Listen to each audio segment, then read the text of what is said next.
pluie est tombée, les tonnerres entendés, le vent a soufflé, et les hommes ont pleuré. Quelque chose doit se passer. Oh,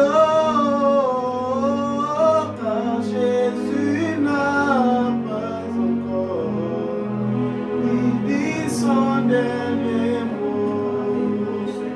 Oh, dit son dernier mot.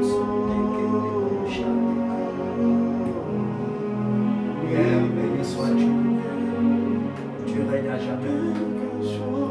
Que la vie divine envahisse cette atmosphère et que la Shekinah de Dieu prenne le contrôle de ces moments. La révélation de ta parole est claire et elle donne l'intelligence aux hommes saints.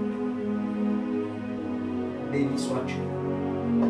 C'est au nom de Christ Jésus que nous prions. Grâce élu de Dieu, bien-aimé, en notre Seigneur et Sauveur Jésus-Christ, je vous salue dans le précieux et glorieux nom de Christ Jésus. Nous sommes à votre émission 5 minutes avec l'Évangile. Cette semaine, nous voulons parler sous le thème la puissance de la table. La puissance de la table. Luc, le chapitre 24. Nous allons lire les versets 30 et 31. Je m'en vais lire la version du semeur, il est écrit ceci. Il se mit à table avec eux, prit le pain et, après avoir prononcé la prière de bénédiction, il le partagea et le leur donna. Alors, leurs yeux s'ouvrirent et ils le reconnurent, mais déjà, il avait disparu. Le pouvoir de la table.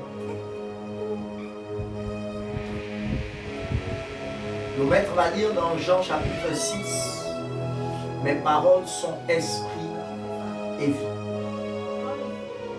Et je crois fort bien, par la conviction du Saint-Esprit, que ce qui fait défaut à l'Église actuelle, c'est que pour l'Église, les derniers temps, les paroles de Christ sont matérielles et terrestres.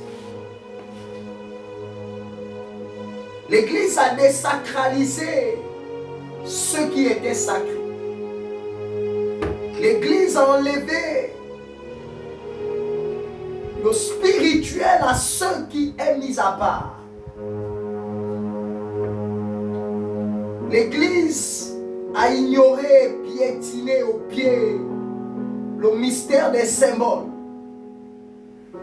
Et là alors, l'Église devient semblable aux deux disciples qui marchaient, qui ont marché depuis l'heure de 6 heures jusqu'à 18 heures, avec le maître mais ne l'ont pas reconnu. Ils ont été avec lui du lever du soleil jusqu'au couchant, mais les yeux ont été fermés. Fermés parce que c'est une église qui n'est pas à table avec son maître. C'est une église qui n'est pas à table avec son Seigneur. Et là il est écrit dans Apocalypse chapitre 3, il a dit, je suis à la porte et je cogne. Si quelqu'un entend ma voix, il ne dit pas je rentrerai au salon, il dit non, je rentrerai, il dit premier élément lorsqu'il rentrera. Il vise directement la table, il dit je m'asserai, je souperai avec lui et lui avec moi. Pourquoi parle-t-il de souper? Or la suite de ce verset, il dit que celui qui vaincra, je le ferai asseoir avec moi. Comme moi j'ai vaincu, je me suis assis sur le trône. Que veux-tu dire mon cœur? Je suis en train de dire qu'il y a une relation entre la table et le trône. J'ai dit il y a une relation entre le trône de domination et la table. Dis-moi, quelle est ton intimité avec la table? Je te dirai quelle est ta place spirituelle. Est-il possible que l'église n'a pas de place? L'église est debout parce que l'église n'est pas assise sur la table. La table a le pouvoir d'ouvrir les yeux. Et là, il est écrit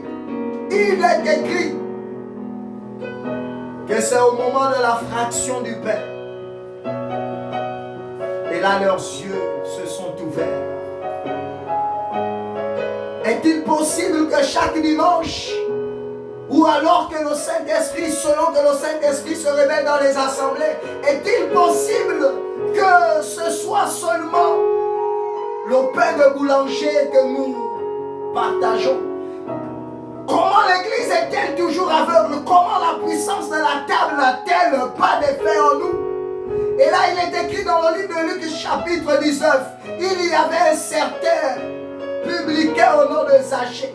Et ce texte me dérange encore plus parce que lorsque le Christ rentre, quand il est dans la maison de Zachée, il n'est nullement écrit, peu importe la version, comme le texte originaire, que le Christ va prêcher. Non, il y a quelque chose qui nous est révélé, c'est qu'il sera à table.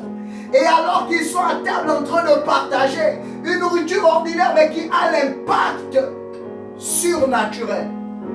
Et là, j'ai dit qu'il y a des nourritures alors que tu les consommes, tu écoutes repentance.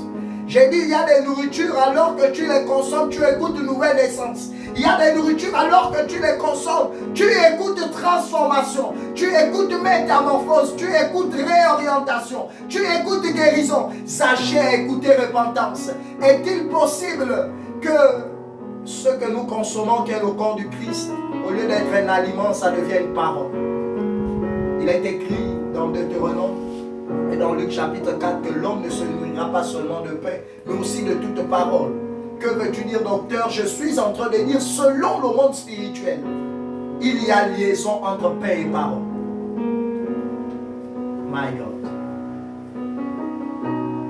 Je veux dire à l'église en conclusion, si tu n'es pas assis sur la table, spirituellement tu es debout, tu n'as pas de trône. Dans Jean 17, il dit, Père, je veux que où je sois, eux aussi, ils soient. Puisse le Saint-Esprit révéler à l'église la spiritualité de la table et ses effets dans le monde spirituel.